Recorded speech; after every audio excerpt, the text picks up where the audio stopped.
Welcome back to the Student Hub Live event for the School of Psychology and Counselling. Now, HJ and Damon, I hear that people are saying that they're not a proper student if they're not at university. What's this all about?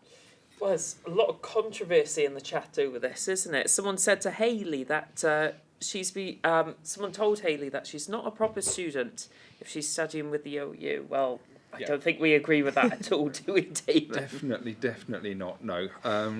Some people have been told that they're not studying because they're not studying enough, or they're lazy, they're not going away to university.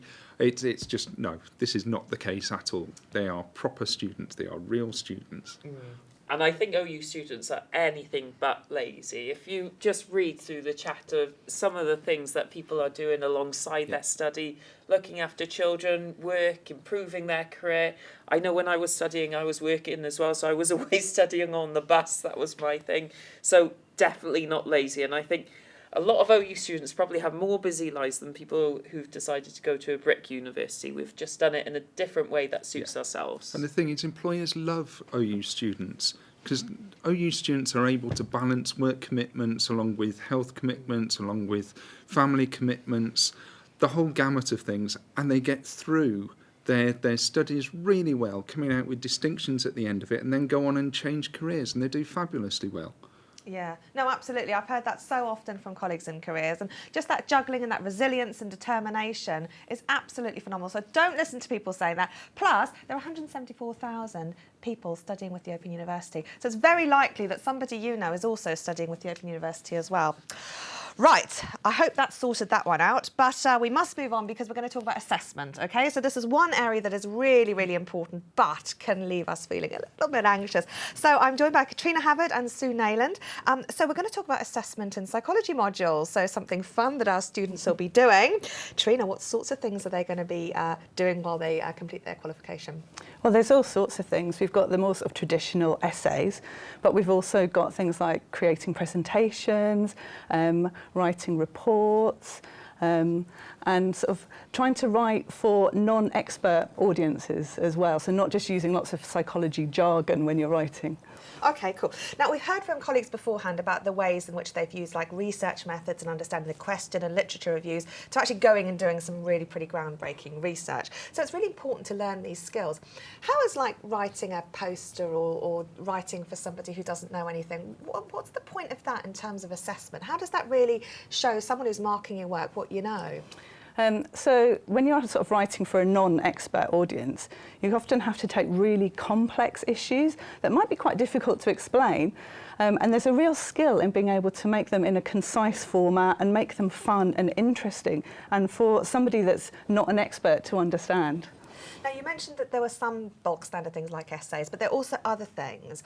So there's like report writing, presentations, all sorts of stuff. Those are really important transferable skills. So why are students learning about those? And then what can they do with those? Is it just good for psychology or can it be used elsewhere? Well, these can be used sort of in a variety of different jobs. So, I mean, not only is it just going to improve your writing skills anyway, but you might have to write reports for various jobs, things like presentations. I mean, most people use them in sort of all different types of jobs now. So whatever I think you decide to do after your degree, having those transferable skills, you know, is a real benefit. And also things like critical thinking and I guess maybe putting an argument together. I mean, that's very useful, I think, in the pub. Yeah. Okay, so Sue, some of the things we talked about earlier were that in terms of your degree classification, the level 1 stuff is about passing and sort of learning stuff. It's not really about the importance of those high grades at that level. Can you tell us a bit about like assessment at level 1 and then also how that sort of goes up to level 2 and 3? Yeah, I mean, it's really important at level 1 that we sort of give students an idea of what's going to come, but make it sort of fairly user-friendly. So in level 1, there are some nice assessments that get you thinking about research and what it means. Nice assessments, sorry. Oh, yeah. I mean, I think one thing about assessments is that if you see them as a chance to show what you know, and a bit of a challenge. You know, you've read this material, you understand a bit more about psychology, and you've just got to prove it to somebody else. And see them as more fun than onerous. I think that helps a lot. Because one of the things people were talking about before was this fear of failing and, you know, feeling really worried about it. And many people were saying that they hadn't studied for a long time, so they're returning to study. And this whole word, assessment, being assessed, has such a value associated with it, doesn't it? It does, but I think also it's one of those things that we go through life all the time. We are always being assessed in some way by others. And I think what you're doing in the university really is showing that you are on a journey and that your journey has got milestones and that you are taking those milestones. And the thing about the university, particularly at level 1, is we give you loads and loads of help. There's fantastic guidelines, fantastic amounts of student notes. There are learning outcomes which are matched to the things that tutors are looking for. So there's a lot of help along the way, and I think one of the biggest things I can say to anyone who's worried about this is that just keep reading what we provide for you, because it's all there. We don't want students to fail. We want them to succeed, and we make it as easy as possible for them to do that. And if you follow that guidance, which is guidance if you want the right marks type thing, it's really, really worth doing and paying attention to stuff like the learning outcomes. So there's plenty of help to sort of fill you in, as well as your tutor, as you mentioned. So we asked you at home, how long has it been since you've done your last piece of assessment? I mean, that's ranging from anything since last week to decades. But we also asked you what you're most concerned about in relation to assessment. So let's see what you had to say. Failing is coming up really big here as well. Not understanding, referencing, brain malfunction, getting it right, systematic reviews, presentation, referencing Harvard, that's you, Trina. No, I'm joking. The mark, judgment, finding time management, condensing ideas, disability. So there are lots and lots of things. My spelling even, putting thoughts on paper, expectations. So there's a huge amount of stuff within that. Anything you'd like to pick up on? Well, one thing I think that's really important, I noticed failing in really big letters then, is that at level 1, your marks will not go towards your final degree classification. So that's something, you could almost see it as being the testing ground. That's, you know, perhaps where if you do fail, it's not going to make a huge difference. And there's 2 years to you. at level 1, isn't Exactly. there? So ages. Yes, exactly, yeah. So, yeah, don't be too worried about your marks at level 1, because they won't go towards your final degree. Okay. Cool, so that's really good. Now, Sue, I wanted to ask you about some of the different types of assessment, because one of the things we were talking about earlier was not just knowledge, but also skills. So we're teaching students how to learn some of these key skills. How does that then work in terms of these assessments? Oh, well, there's lots of skills. We talked about posters, actually. One of the things that we do is get students to do posters. And I remember quite a few students saying to me when I was teaching them, you know, this is like being back at school doing a poster. But actually, researchers, you know, postgrad students do posters because it's such a good visual way of representing a lot of information for people to consume. So we get students doing posters, and in level 2 we get them doing posters about something that's quite challenging, and again they've got to think about their audience, they've got to get a lot of information into a small space, but it's a fantastic skill. For all sorts of reasons. And then things like report writing. We do reports all the way through the core modules in psychology. So at level 1, you start off looking at a report and compiling it over a period of time. And then in level 2, you're given some data that you can go off and analyse yourself and write a report. And then in level 3, you get to do your own. So you collect your own data and you write your own report, and at that point you're as close to being a psychologist as you can get at undergraduate level. Okay, so there's this overall thing in terms of like getting the grades, but also within each module, there are different weights associated with each piece of assessment.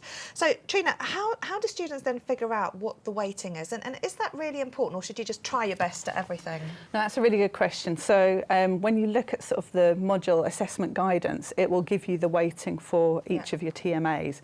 And what you might find is your tutor-marked your tutor-marked assignments, yes. So what you might find is that some are worth a lot more than others. So what we have with sort of one of our modules in particular is the ICMA, which is the sort of the online multiple choice quiz.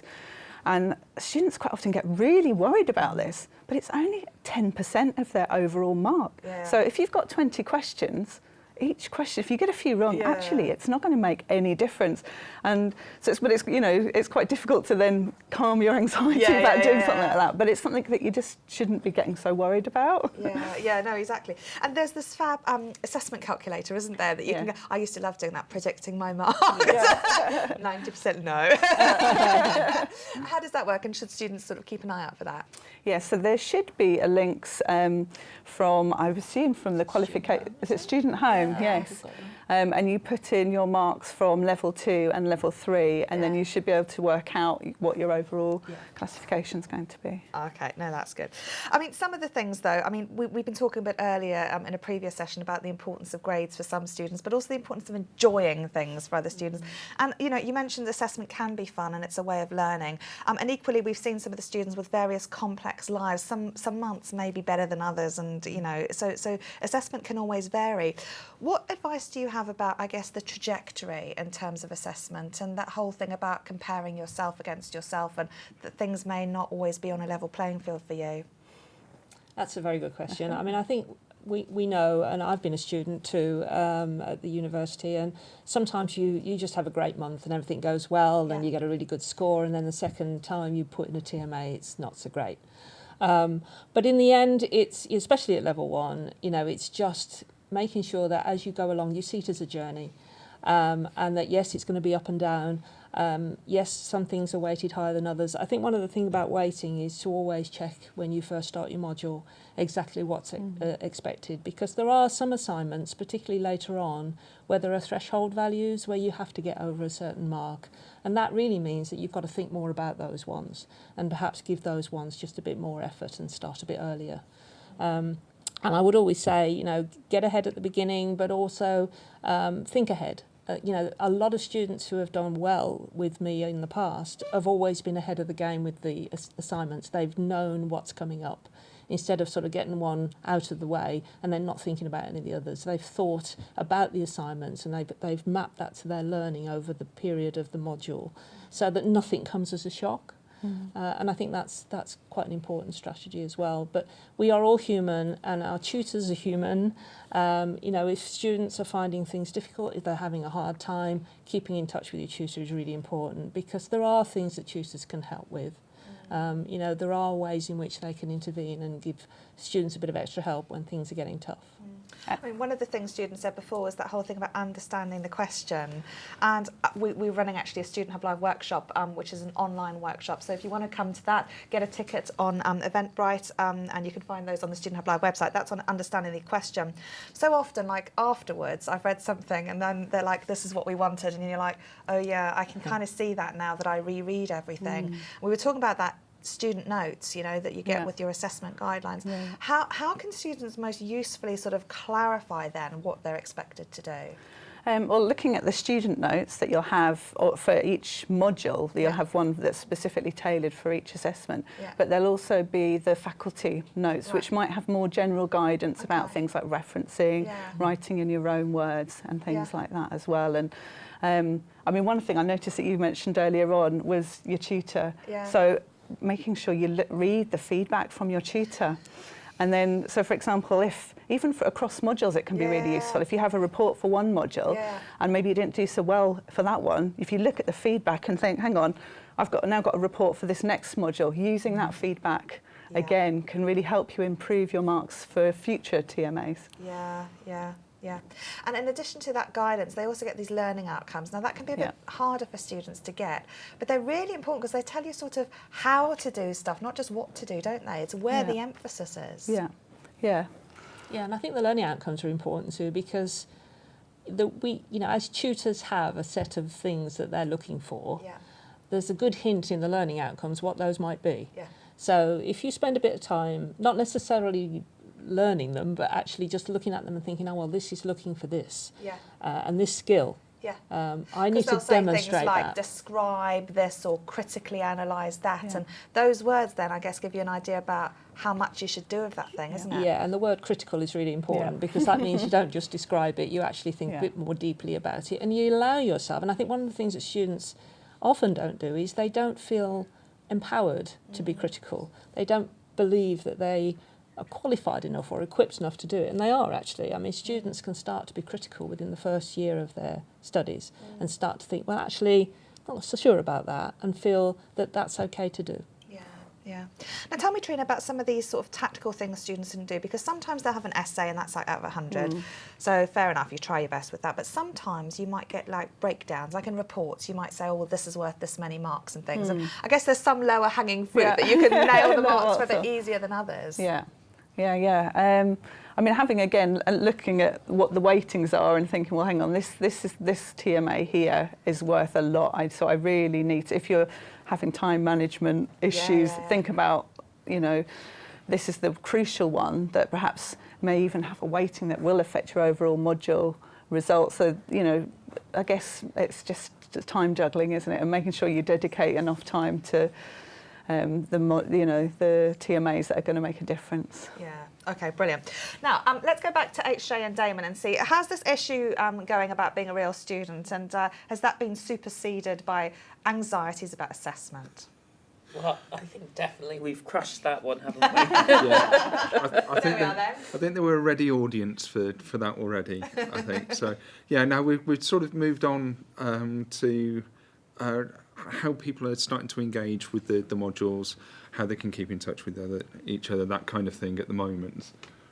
And we've been sharing some tips as well for assessment. And Jessica does a great thing where she sets up the documents that she needs for the assessment beforehand. So she spends some time going through the guidance and seeing how the spacing needs to be, what needs to be on there, well before the assessment. So when it comes to starting on it, she can just focus on that. And I think that's a really great tip to get prepared.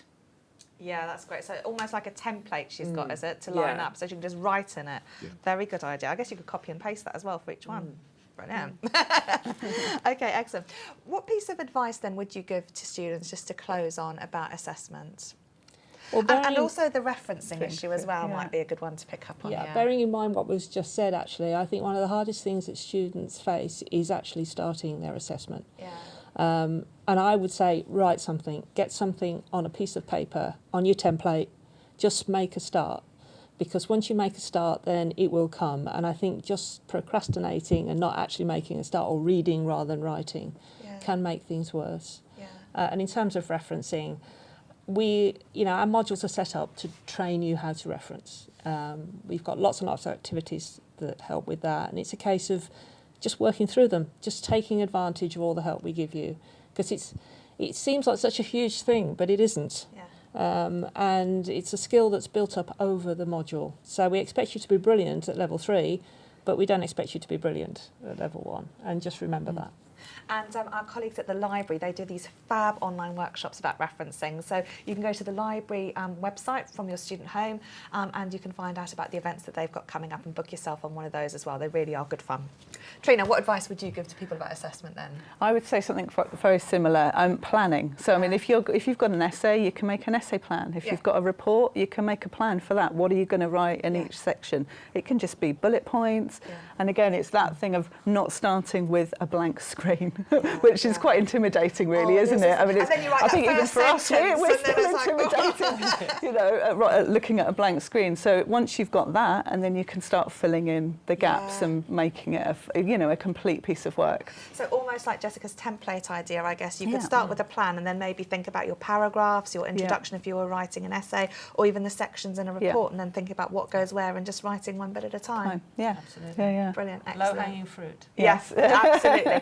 And just finally then, Sue, just in terms of, feedback from tutors, some students can get worried and think, my tutor's going to think I've done a really, really bad job, or they're going to think this or this or this. In your experience, marking people's work, what do you really, really think when you receive something? I'm always very pleased to receive something, especially at the beginning, because you're just waiting for those assignments to come in, and I'm always pleased to see when students get them done, because I think that's great. And I always used to start off with a well done for getting this done, I think then it's, we don't start off with a preconceived idea about what we'd like to see. Each student's an individual, the question is interpreted in an individual way, and we're just really excited to see how students have approached it. And yes, sometimes we're looking for specific things, like you mentioned reports, which have a mark scheme. We are looking for particular things. But in the end, we're looking for a student to show us that they've got it. They've got the hang of it so far. And it also gives us that wonderful opportunity to say, you did this great, but here's what you could have done just a little bit better, and that's really important for And for it's us a and them. learning journey, so you're always developing. So you'll be giving students advice about how they can improve so that they do in All the future. way It's through. not a criticism, it's No. about developing those skills as you're working Yeah, through. Absolutely. Sue and Trina, thank Okay. you so much for joining me. That's been a really, really fab session. We're going to show you now a video.